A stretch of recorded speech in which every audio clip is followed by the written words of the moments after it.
the aluminum foil. We are going to be making the bottom first. We'll first start with making the bottom. You will need a long sheet of foil.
Then, take your scraps.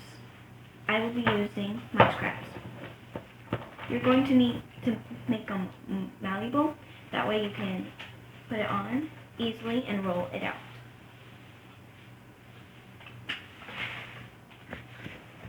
So I rolled out a long thing of scrap clay to go over my base.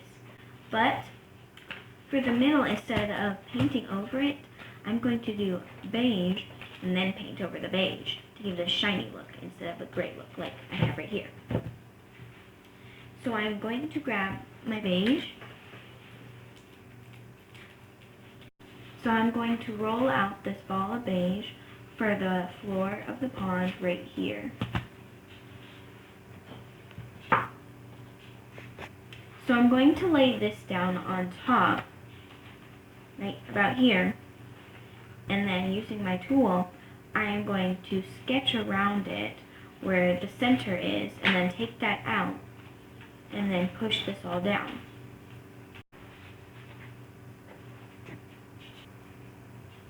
So now that I finished cutting out the middle, I'm going to work on the sides because it's too long.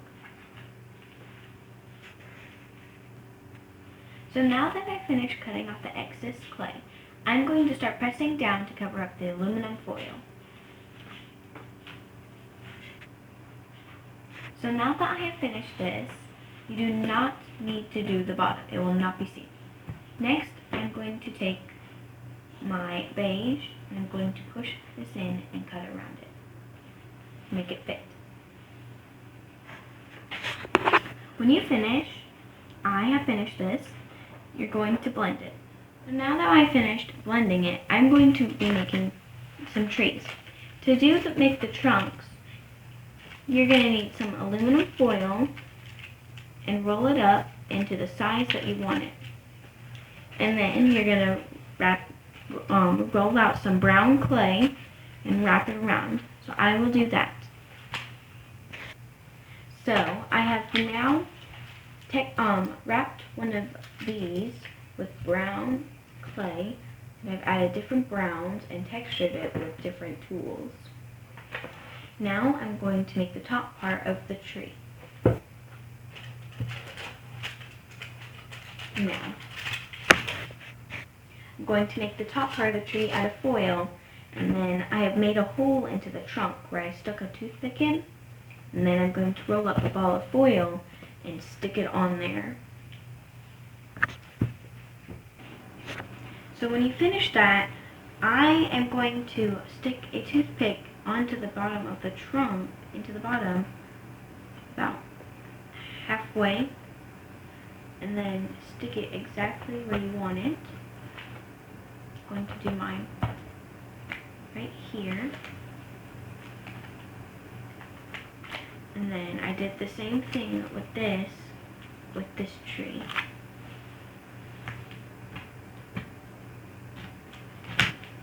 I'm going to add this onto each one of these trees, like that, and then cover them.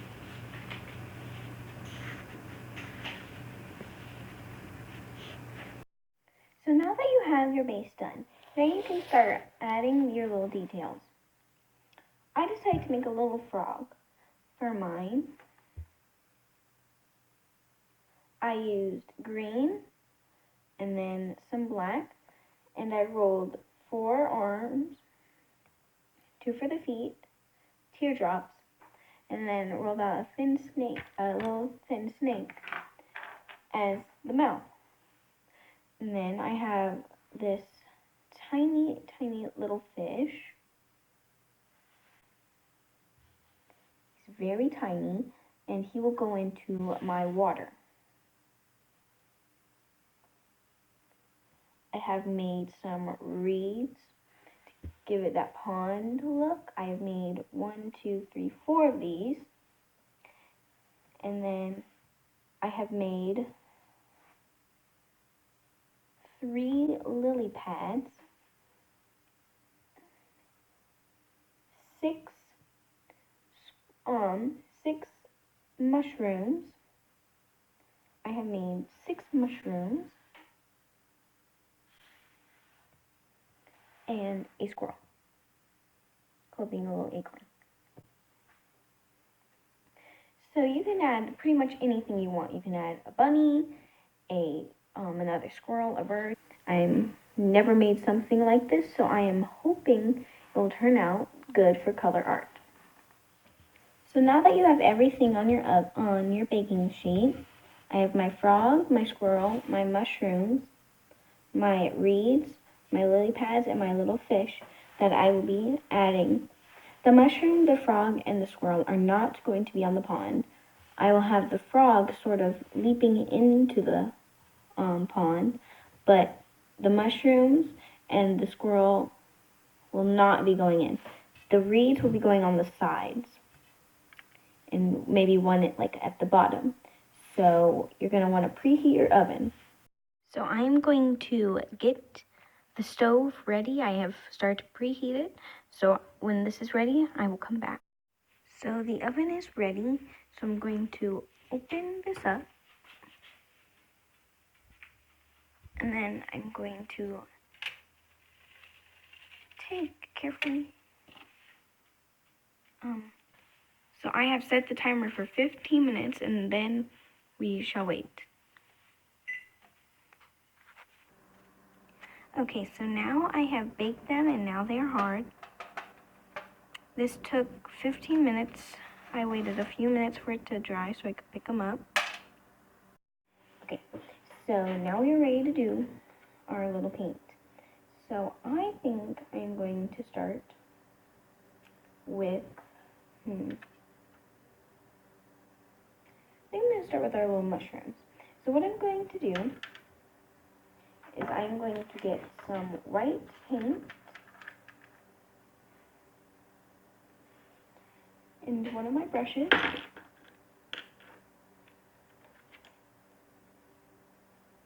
And I'm going to use the bottom of this paintbrush, and I'm going to draw little white dots. So you don't need very much on this, just a little bit, and then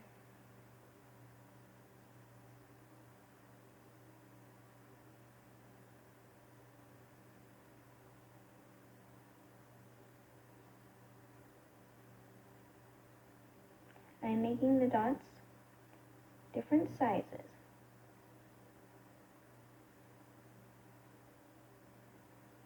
So here it is after I finish putting the dots on it. So I will do the rest of these and come back to you guys. So I have finished painting the mushrooms. So now I'm going to go on to kind of painting the bottom right here. So I'm going to show you guys a little bit, and then I'm going to finish it up so you guys can see what it looks like. And then this will take some time to dry, about an hour or so. So I will get back to you after it dries, but first I'm going to paint it. So now that I have mixed olive green lemongrass, I'm going to start by painting this, and you will have to do layers. So I'm just going to start by just painting it, and this will be quite glittery, which is something that I want, because it'll kind of look pretty cool. And then I'm glad this does not match the color of my frog, so that way it will blend in. So I'm going to finish painting this. And another thing about these kind of paints is you cannot get the brush wet at all, or it will just ruin the paints. So you never want to do that. I'm just going to tell you guys that right now. So I'm going to finish this up, and yeah, so when I finish the first layer, I will come back. So I have completely finished the first layer. It is very shiny, and I'm hoping that the shininess will kind of go down, but if it can't, then that's okay. So I'm now going to work on the tree. So I have mixed together some olive vine, autumn leaf, and lemongrass into this, so it'll kind of make it a little darker compared to my other one. This was my other one. I know it doesn't seem like a lot of difference, but from where I am, it's a huge difference. It's a little darker, which is what I was kind of going for. I'm hoping that it will not dry the same way this way it does. I added in some autumn leaves to kind of give it some more color. And I think I'm going to add in some solar gold to give it a little more shine, and maybe like mix up these colors. So I'm just going to add like a little drop. Make sure you screw the lid on tightly. I'm just going to mix that up. You want to make sure it's mixed up really good. Okay, so I now have the color that I want. So now I'm going to start doing the tree. So there. So now I'm going to start doing the trees.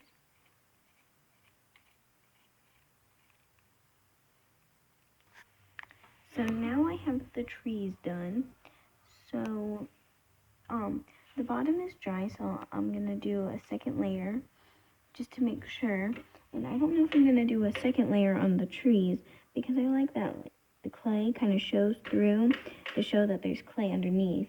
And it's not just like a ball of foil. So I'm going to do the second layer now on the bottom. So I just finished my second layer, so I'm gonna wait for it to dry. So when it's done drying, I'm going to paint the inside of the pond, and then after that's done drying, I will do the trees. And yes, I'm going to paint everything on here, on the thing, because this is for painting. It's a painting scene, so I have to make sure a bunch of it is painted. Hopefully enough of it will be. And then I will make sure my texture is added to the trees. So I will wait for this to dry and then we'll be ready to go. Trees. And then I will be painting the top with the ground with some lemongrass. The trees with autumn leaf. The bank, the river, the little pond, solar gold. Olive vine, I will be mixing with lemongrass for a little mix in color, because this is light and this is dark, so it'll give me a little color. And then this blue, maybe to mix in, I'm not sure if I'm going to use it, but to maybe mix in with my little pond. But to my pond, I will be, adding it in some Mystique and some Incident Blue. The Incident Blue will give it some like shiny look and turn it purple, and then the blue will give it a water feature in the sun.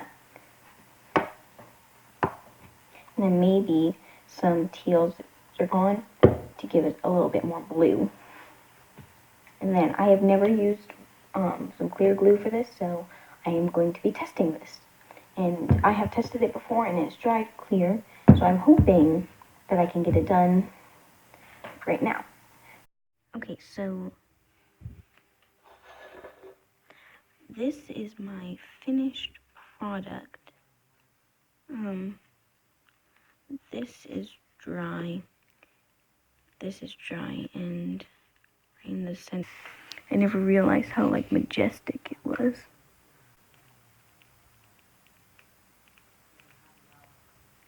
I still love it. And I've used a paper plate to keep my area clean, and now you know why. Here is the water. I love how pretty it is, and then how it's kind of shiny. So yeah, and I'm gonna have this little fishy in it. Okay, so the hot glue gun is ready. And then here is my water. And if you guys do what I do, instead of doing resin, then you need to get a straw, because there's a bunch of bubbles on the top surface and you don't want those. So you're just gonna blow through a straw.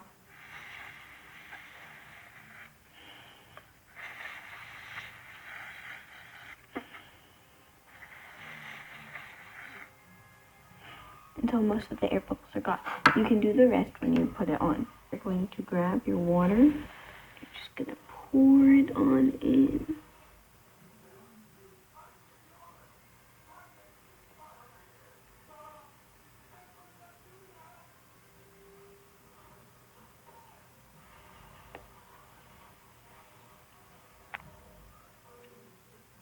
Just get around the sides where you want it. You have it exactly where you want it.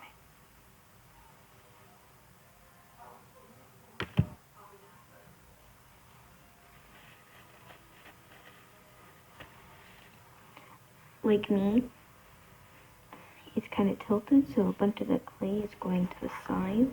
So what I'm going to do is I'm going to take a piece of regular non-baked clay. Oops. I'm going to kind of roll it on in there to kind of stop it from overflowing too much. Using your hot glue gun, make sure you have adult supervision. Kind of imagine where you want most of your stuff to go. It looks like when you are finished, it's pretty neat. It's pretty glittery all around.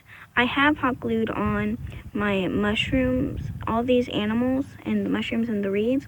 The one thing I did not glue on was the fish that is right here, if you can see him. You can kind of see him right there.